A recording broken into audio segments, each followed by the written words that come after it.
Hi guys, welcome to Windsome Cottage Garden. My name is Hannah and I am so glad you decided to join me today. We are in the home garden and today we are doing a video that I've wanted to do for quite some time. We're going to be recapping everything that happened in the backyard of the home garden in 2024. If you're new to my channel, welcome. Thank you so much for joining me today. I am in Zone 6B, West Michigan, and in fall 2023, I moved from a garden in the urban setting, small city garden, and I moved about 45 minutes west to my new home garden. It was a bit of a blank slate. The previous owners had lived there since the mid-90s and really had grass, and that was kind of it. Me, being the gardener that I am, brought a ton of plants with me. In this video, what we're going to do is go through all of the sped up work where we worked in the backyard last year. Now, I'm not going to provide a ton of commentary, but I'll provide a little bit here and there just to kind of guide you on where we are in the year, where we are in the yard, and what is the point of the project. Every single project that is in this video has a video. Sometimes it has 2 or 3.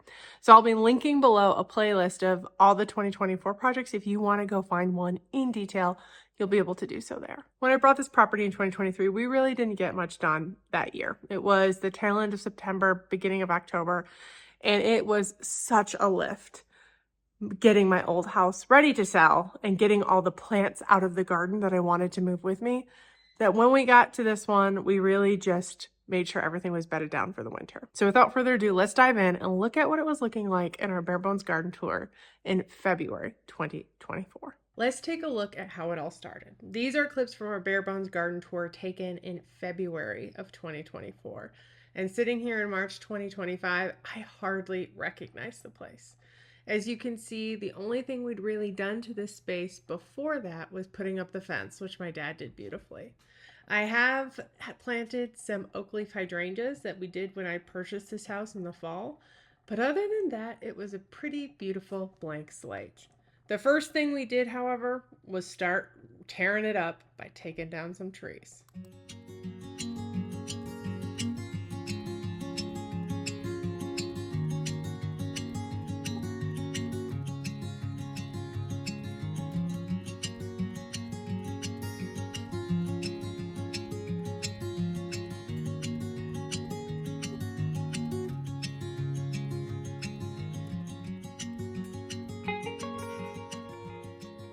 In case you were curious about the why behind taking down these trees, I always intended to take down the arborvitae and yew bushes around the deck. They really closed the deck off from the rest of the yard and blocked it off. While it created a cool room, it also meant you didn't see anything of all the beauty that was in the yard, and I intended to add a lot of beauty. The reason behind these hemlocks coming down is I really was looking at the path of the sun and determined if I was going to have a vegetable garden, the only place to put it would be in this area. And to do that, I need to create more sunlight. These hemlock trees had not been the healthiest. According to some of my neighbors, there were actually 2 or 3 other clumps that had fallen down over the years. They were nearing the end of their life cycle and really had to go. Now, I am incredibly fortunate that my dad and brother, who you see right now here, did the bulk of this work. My dad does have some experience with this type of thing, and so he felt comfortable, given the size of the trunks, that he could take them down with us. We also hauled everything away ourselves and were able to dispose of it. We did pause when it got too windy. You can see right here it is quite windy. And he would not have done this if it was a size he didn't feel comfortable doing. So I don't know if I'd recommend everyone do it, but it did save me thousands of dollars, and I'm incredibly grateful that he helped. This happened over the course of a couple different weekends, and man, what a difference you will soon see it made.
In case you were curious and kind of wondering what's up with all the ropes and the lines, it's part of my dad's method. What he would do is tie a rope to the tree he was cutting down, usually up pretty high, like he is right now in this ladder, and he would anchor it somewhere. In this instance, it was on the deck. Sometimes it was trees. And when he was ready, he would be cutting a wedge at the bottom of it, facing the direction he wanted it to fall. And my brother or myself, or sometimes both of us, as we are here, would be on the line tugging it to make sure it fell down in the direction he was guiding, and that nothing really caught it as it was coming down, that it was more of a gentle thwomp than anything else. It worked out really well. We didn't have any issues the whole time, and these were pretty tall trees, so pretty impressive. As I said earlier, I have videos on all of these things where I talk about the process a little bit more in detail, but I thought that might be something you guys were wondering about, so I thought I'd break in and explain a tiny bit more.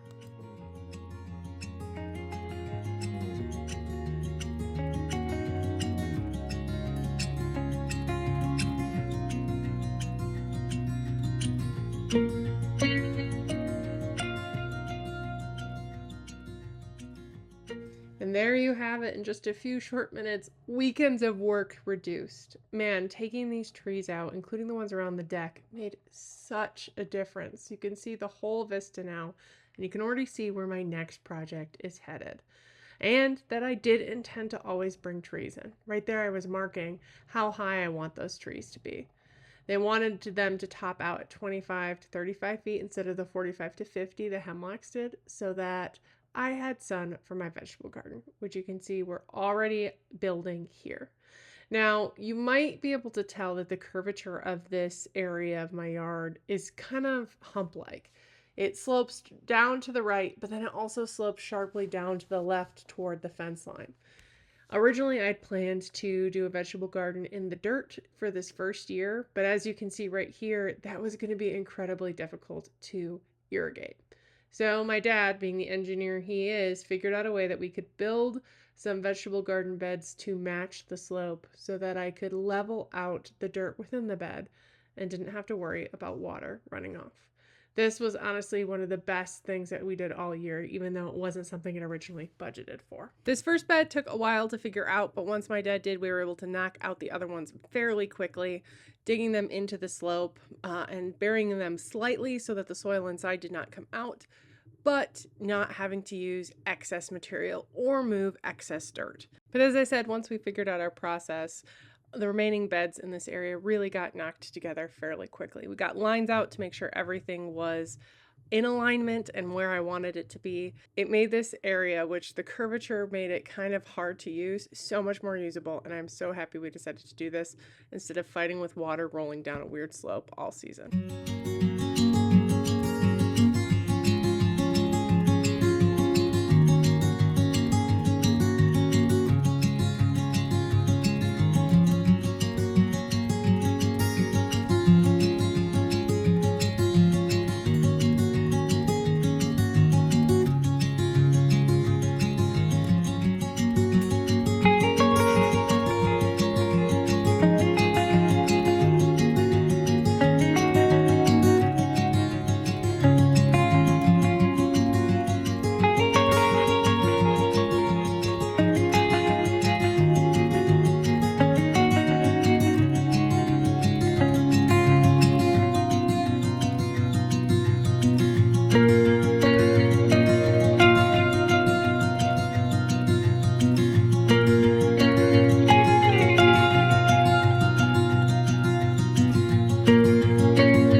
And here you have it, a glimpse at all 5 beds filled up and in place, beautifully set up, especially with the trellises that I didn't include in this video, but we did get set up. Another view of this garden and the amount of space that this added.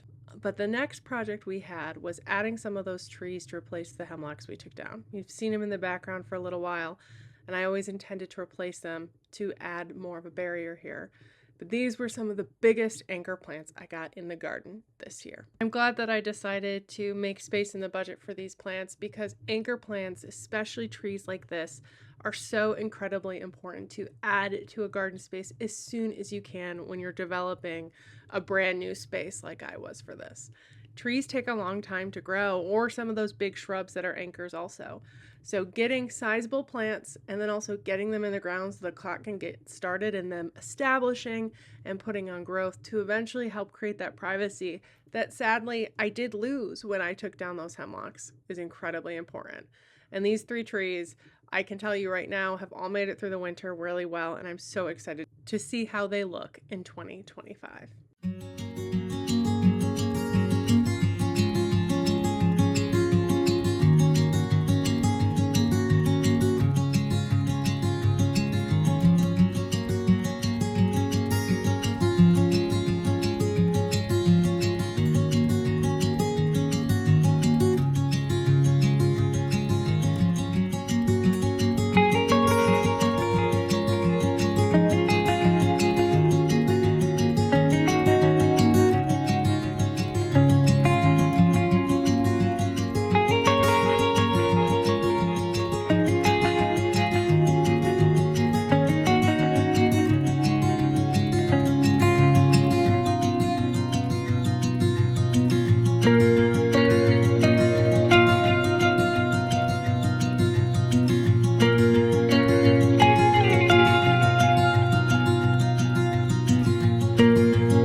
As May faded into June, I finally finished getting all of my vegetable garden planted.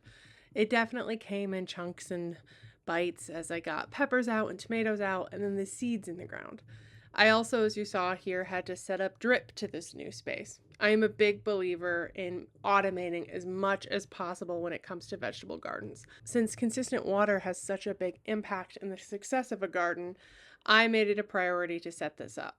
Now, is it the way that I want it to be in perpetuity? No, but it worked well for 2024, and I think it's going to serve me well into 2025 and 2026 while I figure out some bigger infrastructure.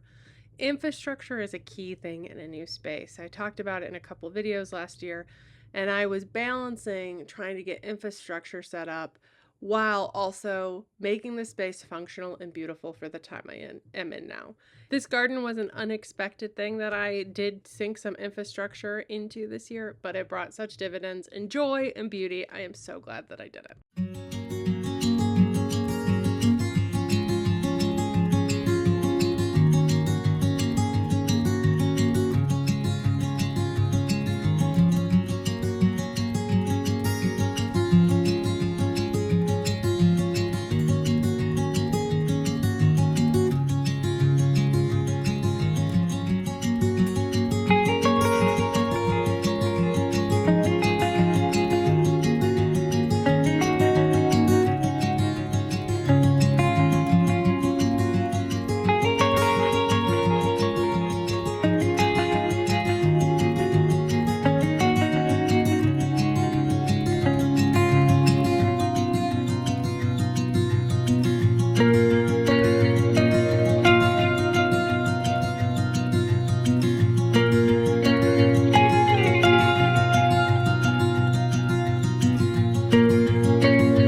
You're about to see what's going to be a theme in this garden in 2024. Unexpected weed barrier fabric in places. We did determine that this was something that the builders put down when they built this house, because they did take the trees that were felled, put them down between houses to create a berm, and put a fabric over them. I don't really know why. There's absolutely no purpose in it being there, and we did end up removing it. But we found it in places throughout the yard. These beds, as you can see, became the basis of a cutting flower garden. Here I'm planting all the dahlias, seed, and otherwise that I had grown on this year before moving on to zinnias. You may also have noted that I didn't do a lot of this work. My dad really came through and did so much during this time. Prior to this, I had injured myself. I and did one injury, and then I think I may have like tweaked something else. I am familiar with the area I injured. I thought I could do some stretches on my own, but to be frank, going to PT made all the difference in the world. I wish I had done it sooner because I put it off for so long. Getting back to the garden though, my dad did so much here, especially the heavy lifting. He'd done it before this, and then he did it after, when I basically took July and August mostly off to focus on recovering so I didn't keep re-injuring myself. And I am so grateful he was able to get so much in, and the plants that I had didn't have to languish longer than they already did.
This new deep shade bed really evolved around this Japanese maple that's in here. I saw it at a garden center up north and just had to get it. You can't see it right now, but it's new growth in the spring. It has a lot of pink edges and it is truly magical. I saw it, had to figure out a spot for it, and I had all of these plants that we added into this area in the plant hoard from my old house, so creating this wasn't too bad.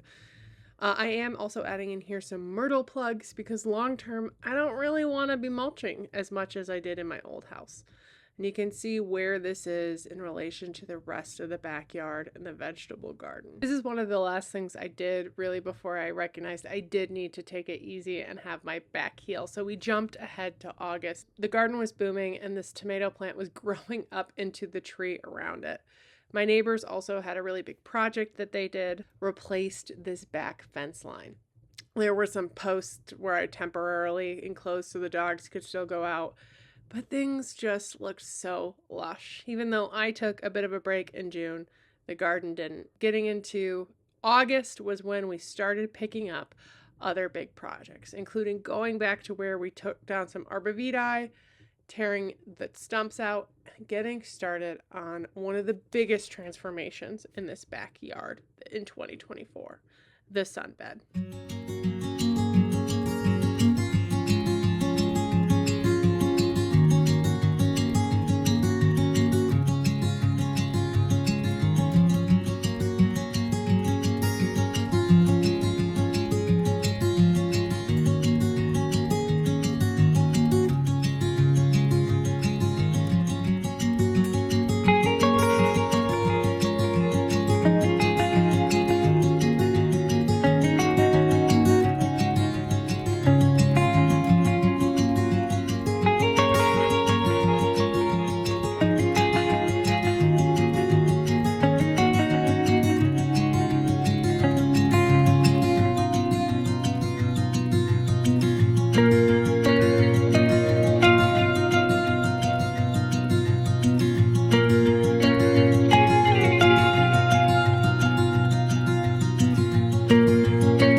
I don't think I saw it from down there, but this could be softened a little.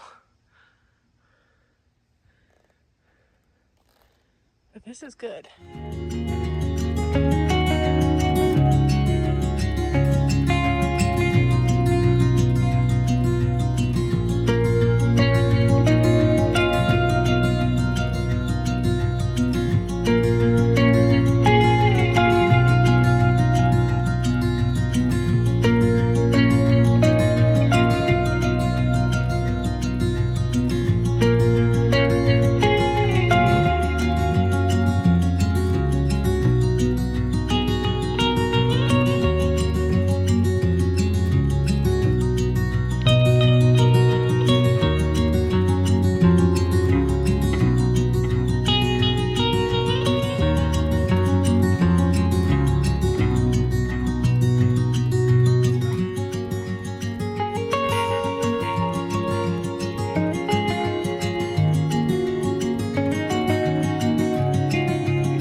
stretch along the backside of my house is one of the best stretches for sun plants I have in the entire yard, front or back.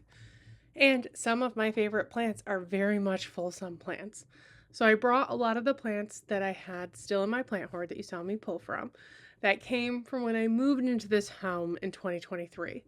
I have detailed that process, so if you want to go back and check those videos, you can. But I definitely use this as an opportunity to sprinkle them into this nice deep border.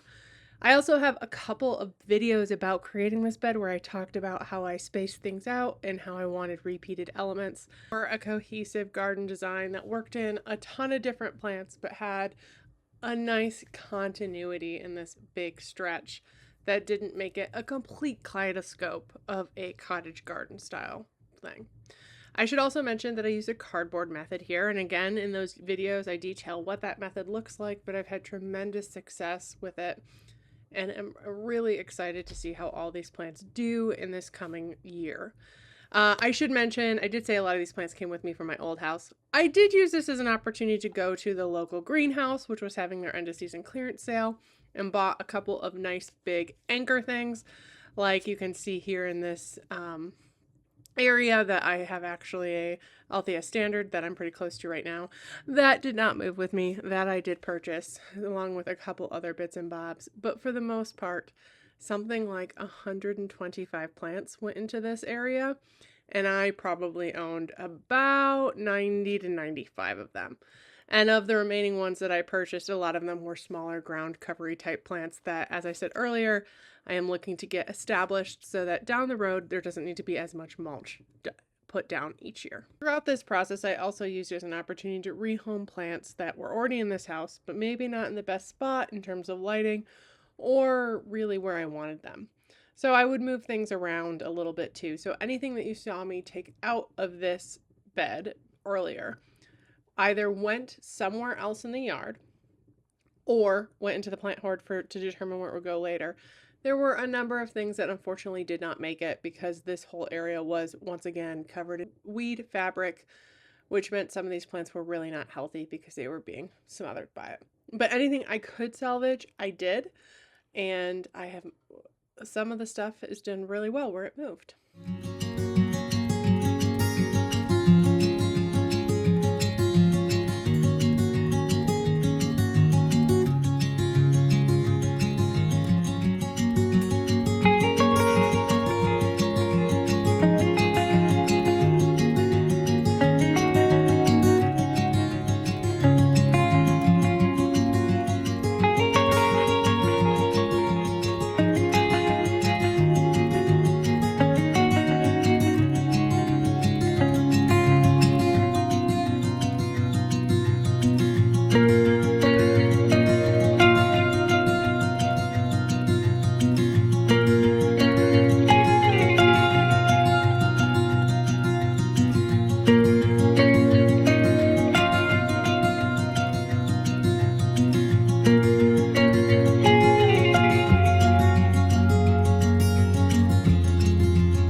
Sadly, the season was drawing to a close, and a couple of frosts meant that the fruit on these vegetables were not really viable anymore. So I started the long process of hauling everything out while my dad spent some time digging out yew bush roots that used to surround this bed. If you can remember from the beginning of the year and the beginning of this video, that entire deck was encased in yew bushes. I think so they didn't have to put up a railing, which we will eventually address. Putting this vegetable garden to bed was kind of a full circle for this year since it was a brand new space that I got so much enjoyment out of. Putting it away and clearing everything up was also the final step before the silver planters got moved. If you followed my journey for some time, you know they actually were on the driveway in our urban garden to extend my growing space when I was in the middle of a city. I don't really need that extension here, but I have these and I'm trying to figure out exactly where they're going to live. I moved them. I don't know if they'll live there. But after I harvested potatoes, the last things that were left in my vegetable garden, I was able to turn my attention to another project, finishing the sunbed and curling it around the deck.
So there you have it.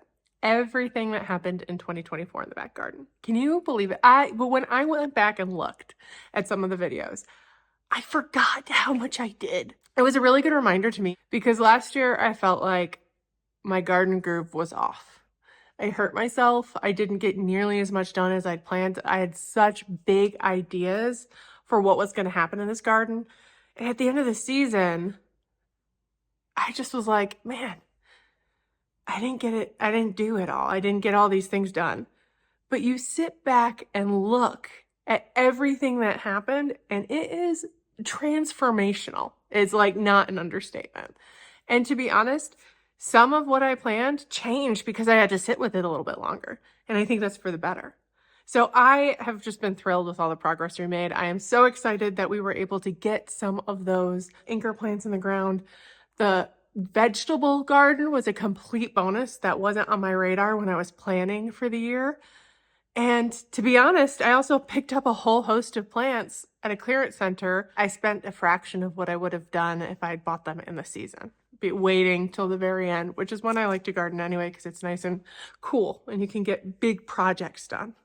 I think I'm going to plan to do that again a little bit this year, save all my gardening money to make a big splash at the end of the season. I so enjoyed making this video, and I hope it was enjoyable for you guys to see in one fell swoop what was truly days of work reduced to less than an hour of video time. The wonder of editing. Isn't that amazing? Days of work, sometimes backbreaking, a lot done by my dad, and my brother Sean also helped so much too. You saw them all over this video. Reduced to less than an hour of a video.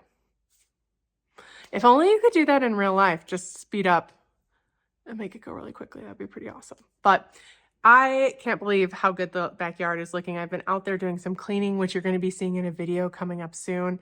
And it has been so enjoyable looking and seeing what's coming to life, remembering what got planted where. That was actually really helpful watching this as I've been cleaning up and going, is this a plant or is this a weed? And having to go back and remind myself, okay, what's not here and what should I not be worrying about right yet? Because it is still early. Right now it's mid-April in West Michigan. Our last frost date isn't till like the end of May. So there's still a lot of springtime to come. And spring is my favorite season, where everything is just so much activity is happening, so much excitement each day. And when it starts getting a little bit warmer and the rain starts coming and you can watch things shoot up overnight, I think it's the most magical season there is. I am so thrilled with everything that we managed to get done in 2024 in the backyard. And I am even more excited after watching this to get ready to go spend some more time in the front yard in 2025. I'm actually going to do another video just like this one for the front yard where we recap all the projects we did there. It's not going to be anywhere near as long. We have not spent as much time out there as we did in the back. But that's going to change this year. I've got big plans and I've just got my fingers crossed that I'll be able to get it all done. And it will, I hope it looks as good as it does in my head. Because I've been thinking about this now for 2 years because I had so much planned in the front yard last year that just never happened. And I got my fingers crossed that this year's the year. And that I will look back in 2026 at the front yard and be like, oh my gosh, that's what it looked like then. So this year is going to be the year of the front yard. But we still have a lot of fun things planned in the backyard. As I said, you're going to see, I would go out and show you right now, but one of the next videos you see is going to be the backyard being cleaned up. And I did do a lot of showing what things looked like then. But we're also going to be headed up to the cottage garden, the second garden we document on this channel really soon, because things are bursting into life there too. And there's a lot of things to check out. I actually saw my first daffodil bloom in this garden today, which is always a momentous occasion because I've been watching them for what feels like weeks, and they're finally showing that little bit of yellow color. Anyway, I really appreciate you joining me today and sticking around for my gardens journey. There is a lot ahead this year, so I hope if you haven't done so already, you will subscribe and like this video, and actually leave a comment below and tell me what was your favorite part of what we did last year in the backyard, or what is something you think I should consider doing there this year that you think would be cool. I'd love to hear your thoughts, and I always love the encouragement you guys give me. Again, I really appreciate you joining me today, and I can't wait to see you next time. Bye-bye.